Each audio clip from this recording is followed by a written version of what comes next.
Viserys III of House Targaryen, King of the Andals, the Rhoynar, and the First Men. Or rather, that's how he would style himself if he ever sat any throne. Viserys is one of the most loathsome characters in the Game of Thrones.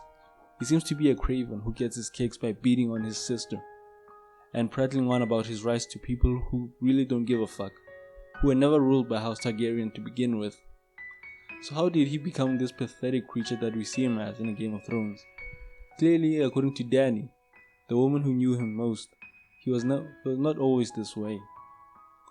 So let's look back at the life of Viserys III of House Targaryen. So the birth of this Targaryen princeling had been a sigh of relief for the entire realm, because Prince Rhaegar and Queen Rhaella had been the only Targaryen heirs to the Iron Throne at this point, due to the tragedy at Summerhall and all the various stillbirths and miscarriages that had plagued the royal couple since Prince Rhaegar's birth. The young prince was constantly attended by members of the king's guard. Aerys even restricted Rhaella's access to him. He even refused to let Viserys attend Rhaegar's wedding at the Great Sept of Baelor to Ilya of Dorne. So it's understandable that Viserys would be over-cherished, being the product of a loveless marriage between a long-suffering queen and a king who was giving in to madness by the day.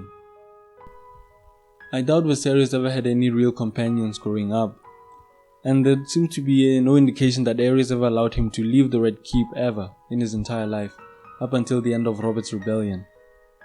Queen Rhaella and Prince Viserys fled to Dragonstone during Tywin Lannister's sack of King's Landing, where Queen Rhaella shortly died afterwards, giving birth to Daenerys. So in quick succession, our little princeling had lost both his parents, his valiant brother, and the only home he ever knew. To make matters worse, the usurper's brother Stannis was about to take the island fortress by storm. So Sir Willem Darry, the Red Keep's master-at-arms, had to take the young prince and princess across the narrow sea for their own sake. So shit got real, really fast for Viserys. But this cruel world of A Song of Ice and Fire wasn't done with him yet. Not by a long shot.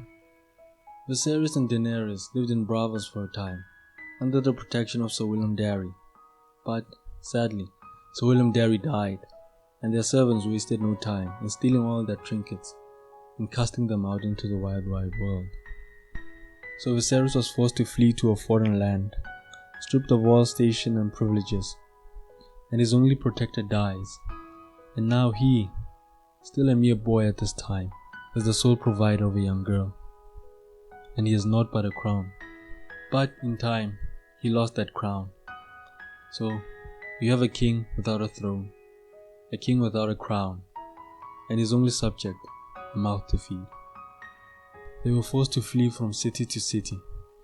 Each welcome they received was cooler than the last, and the last of the Targaryen kings, who had ruled Westeros for 300 years, a descendant of Aegon the Conqueror, was forced to beg for food, to beg for shelter, to beg for an army, of which he received none. And he was forced into a desperate deal with the devil. He was forced to give up his sister, his future wife, to a Dothraki savage, whose gratitude was nothing but a molten gold crown, and his unlamented and truly pathetic death. I do not condone any of the actions he took in a Game of Thrones, all of which were reprehensible. But at this time, what we were looking at was a pathetic shell of a boy. And now, after looking into his past, I do pity him. How do you feel about the beggar king? Did he deserve his fate? Do you have any pity for him? Or do you think that he had it coming?